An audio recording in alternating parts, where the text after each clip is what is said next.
Different mode of expressing concentration of solution. ഒരു സൊല്യൂഷൻ്റെ concentration express ചെയ്യുന്ന കുറച്ച് കാര്യങ്ങളാണ് mass percentage, mole fraction, molarity അങ്ങനെയുള്ളത്. അപ്പോൾ നമുക്ക് ഇതിൻ്റെ ഇക്വേഷൻ പഠിച്ചിട്ട് ഈ ഇക്വേഷൻ യൂസ് ചെയ്തിട്ട് പ്രോബ്ലംസ് ചോദിക്കാറുണ്ട്. അപ്പോൾ നമുക്ക് നോക്കാം. Concentration or strength of A solution NCERT ബേസിസിലാണ് നമ്മൾ പഠിപ്പിക്കുന്നത്.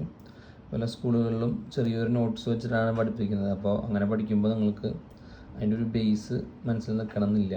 അതുകൊണ്ടാണ് നമ്മൾ NCERT സിലബസ് വെച്ചിട്ട് തന്നെ പഠിപ്പിക്കുന്നത്. അപ്പോൾ നോക്കാം. Solution is the amount of solute present in A given quantity of A solvent or A solution. അതായത് ഒരു സൊല്യൂഷൻ ഉണ്ടെങ്കിൽ, ഒരു പാത്രത്തിൽ ഒരു സൊല്യൂഷൻ ഉണ്ടെങ്കിൽ ഈ സൊല്യൂഷൻ ആവണമെങ്കിൽ അതിൽ സോൾവെൻറ്റും ഉണ്ടായിരിക്കും, സൊല്യൂട്ടും ഉണ്ടായിരിക്കും.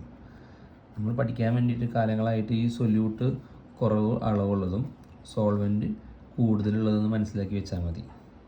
Less. For example salt solution ആണെങ്കിൽ സോൾട്ട് എന്ന് പറയുന്നത് സൊല്യൂട്ടും, സോൾട്ട് സൊല്യൂഷൻ പിന്നെ വാട്ടറാണുള്ളത്. സോ വാട്ടർ എന്ന് പറയുന്നത് സോൾവെൻറ്റുമാണ്. ഓക്കെ, നമ്മൾ ഈ ഇക്വേഷൻസിൽ സൊല്യൂട്ടിനെ B എന്നും സോൾവെൻറ്റിനെ A എന്നുമാണ് ഡിനോട്ട് ചെയ്യാം. അപ്പോൾ ഓരോ ഇക്വേഷൻസ് ആയിട്ട് നമുക്ക് നോക്കാം. Mass percent or weight percent. അപ്പോൾ മാസ് പെർസെൻറ്റ് അതിൻ്റെ ഇക്വേഷനാണിത്. അതിൻ്റെ ഡെഫിനേഷൻ ഒന്ന് മനസ്സിലാക്കി വെക്കണം, പഠിച്ചു തന്നെ വെക്കണം. മാസ് പെർസെൻറ്റ് എന്ന് പറയുമ്പോൾ mass percent V means mass of solute in grams present in 100 gram of solution.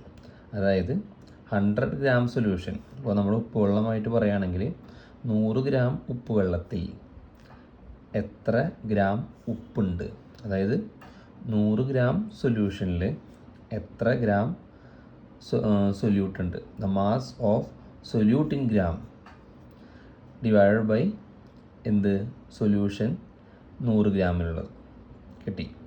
അപ്പോൾ ഇതാണ് അതിൻ്റെ ഡെഫിനേഷൻ. അപ്പോൾ മാസ് പെർസെൻറ്റ് അതിൻ്റെ ഡെഫിനേഷനായിട്ട് ഇവിടെ നിന്ന് പഠിക്കുക. Mass of solute in gram present in the 100 gram of solution. ഇനി ഇക്വേഷൻ മനസ്സിലാക്കി വെക്കണം.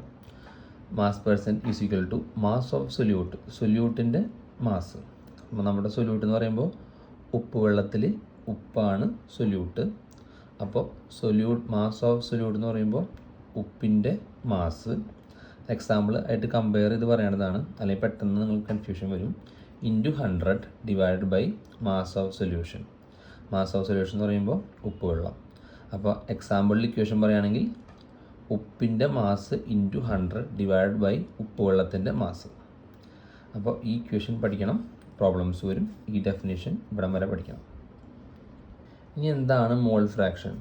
Mole fraction of A component in solution is the ratio of number of moles of that component to the total number of moles of all component present in the solution. നോക്കി നോക്കാം. Mole fraction എന്ന് പറയുമ്പോൾ സൊല്യൂട്ടിനെയും സോൾവെൻറ്റിനെയും നമ്മൾ മോളിലേക്ക് ആക്കണം. മോളിലാണ് പറയാം. അപ്പോൾ ഇത്ര മോള് എന്നുള്ള കണക്കിലാണ് നമ്മൾ ഈ ഇക്വേഷൻ തന്നെ പറയാം. അപ്പോൾ mole fraction of A component in a solution is the ratio of the number of moles